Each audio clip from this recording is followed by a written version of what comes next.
Okay, good morning. We're now on to session 8 in the program, and this is for my second visit, which is scheduled for May this year, but whether it takes place will depend upon the impact of the coronavirus over the next few months.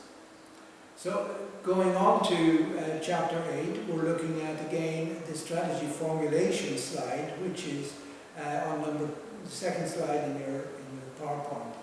And this is looking at the international strategy that the company or organization may engage in. So in an international strategy, national boundaries, cultural differences, geographical distances all pose barriers to entry into many different markets, and significant opportunities draw businesses into the international arena. However, there are great opportunities. So while the challenges may be greater, their opportunities are also greater as you go into an international environment. So it's not a one-size-fits-all. It's an adaptation of different approaches to strategic management that you have to begin to approach in relation to the different environments, the cultures, the religions, the national differences and so on, the socio-economic, socio-cultural, socio-political environments that you meet in country from country to country. So we look at examples of this. Entry into China by foreign firms. General Motors has a successful venture with Shanghai automotive industry. We also have Huawei Technologies, which are making inroads into the US market for telecoms, into the European markets, into many other global markets outside China. And while the US is not accepting Huawei as a legitimate company to introduce into the country because of fear of espionage or whatever, many European countries have in fact adopted Huawei technology.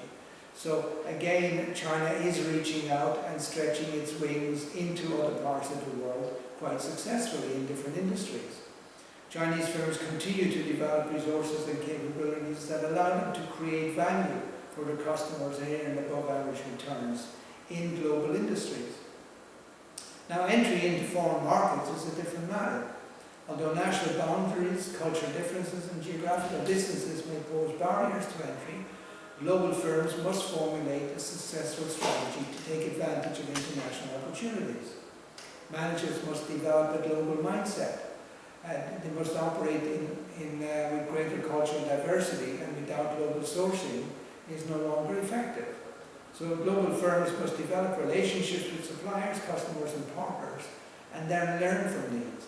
So a lot more collaboration is required as opposed to competition between different organizations. Opportunities and outcomes of international strategy. There are international opportunities related to increasing market size, return on investment, economies of scale and learning, and location-related advantages in different parts of the world. There's a slide number 7 which looks at the opportunities and outcomes of international strategy. So have a look at that, you will see many different dimensions there.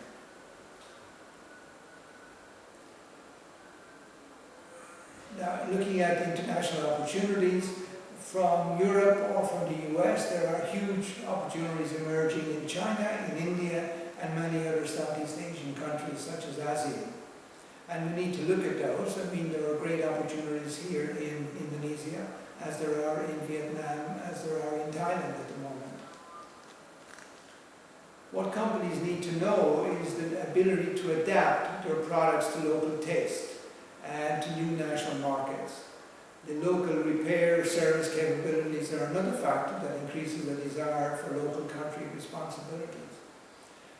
Increasing the size of potential markets, getting greater returns on capital and investment is very important. Gaining economies of scale, economies of scope or learning. Gaining local-based competitive advantages. These are all things which are available to companies that do go international. What companies need to know is be capable of managing the multiple risks that they're going to be exposed to when they go into an international market. These are financial, economic, political risks that have to be adapted to. Return on investment. Reverse engineering is where a firm takes apart a competing product learns the technology and then develops a similar product that mirrors or imitates the new technology and successfully meets customer preferences. China has been very good at doing this. They take in, accept foreign investment and foreign companies into China, but then they look at and examine in detail what that company is doing and how it does it. From that knowledge that they acquire, they then set up competitive industries based upon what they have learned. So China is great at imitating and adapting from foreign investment. How well other countries are doing this is much more debatable. So to illustrate, Boeing and Airbus industries must be able to sell in international as well as domestic markets. But then we have in China and in India local industries setting up their own aircraft manufacturing and their own transportation industries, such as electric cars, driverless cars, etc. Different kinds of trains, different kinds of high-speed trains, etc., as you have in Japan and as you now have in France as well. But we haven't got those yet in the United States, but they're coming. So there are many things in the travel industry that could be enhanced and could be developed on a local basis with the help of external investment, but also through local expertise. Economies of scale and learning. By expanding the size and scope of their markets, firms may be able to achieve economies of scale in manufacturing. They also may be able to exploit local core competencies in international markets through resource and knowledge sharing between units across country borders. But again, this is based on collaboration. It is not based on competition. So we have to look at how do companies work, because up to now we have tended to focus on competition and competitive rivalry between companies and between sectors. This is no longer the only way to go. We also have to look at cooperative strategies that can be useful.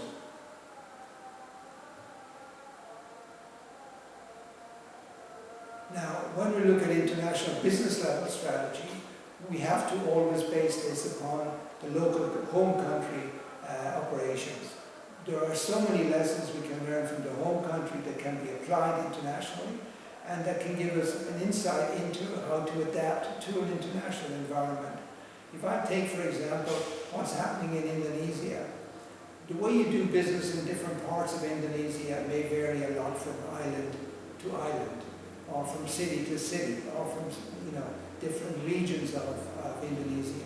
The same thing with Myanmar. You have 135 different ethnic groups in Myanmar, and again, what works in Mandalay may not work in Yangon, may not work in Pahang, may not work in Tawangji, etc.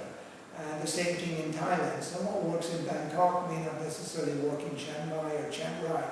So a lot of the local knowledge that you can gain from expanding your business in the local environment of the local market, you can apply those lessons effectively by adaptation into international markets, so that you're not always trying to invent from scratch. Now, determinants of national advantage is the slide 18. Factors, conditions are the factors of production, the demand conditions, the related and supporting industries, the firm's strategy, structure, and rivalry that you have in one sector or one country may differ from what you're going to get in another country. And so cross-border, you have to be able to adapt and learn from what you're finding in each country. International corporate level strategy. Some corporate level strategies provide individual country units with the flexibility to develop country-specific strategies, while others dictate all country business level strategies from the Home Office and coordinate activities accordingly. Now there's pros and cons. So you can be locally driven or you can be internationally driven, but some mix of the two is probably more relevant. So yes, you have to adapt to local circumstances in every country you go to, but you can also bring in lots of the lessons that you've learned in different countries into a new country. So it's not just, again, a one-size-fits-all. It's about adaptation, it's about adjusting, it's about modifying how you do things to meet local circumstances.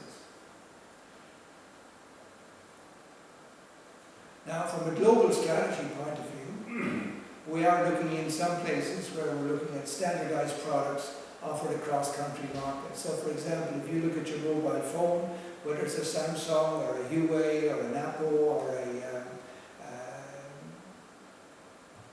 iPhone, then yes, those may be similar from country to country, but you'll also find there's variations in the software embedded in those phones to suit the local market and to also suit the local population. Some populations are much more interested in using mobile phones for business. Some are more interested in using mobile phones for downloading music or videos and movies, etc.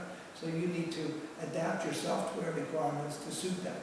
And then in a Muslim country like Indonesia, you have to have an ability to work with the Islamic religion and see what kind of apps you're going to need, for example, to understand what time of the day to pray, as you're supposed to pray 5 times a day, and which direction is Mecca from where you're located.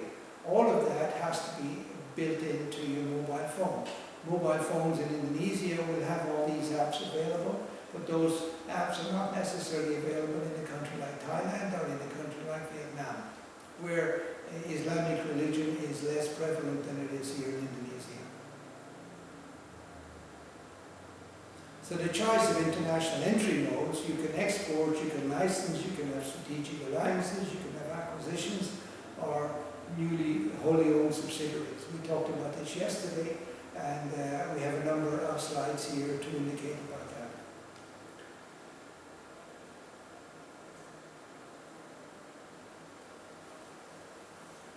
Now, complexity of managing multinational firms. Firms face multiple risks from being in several countries. They can grow only so large before they become unmanageable. And the cost of managing large, diversified firms may outweigh the benefits of diversification. Global markets are also highly competitive, but while they're highly competitive, there's also local circumstances which make a situation where adaptation to the local environment and satisfying local needs can sometimes dominate the expertise coming in on a global basis. So we have lots of examples where you need to look at local advantages over international advantages and see how you can adapt your business to meet those local requirements, because at the end of the day you're trying to satisfy local staff and local people's requirements.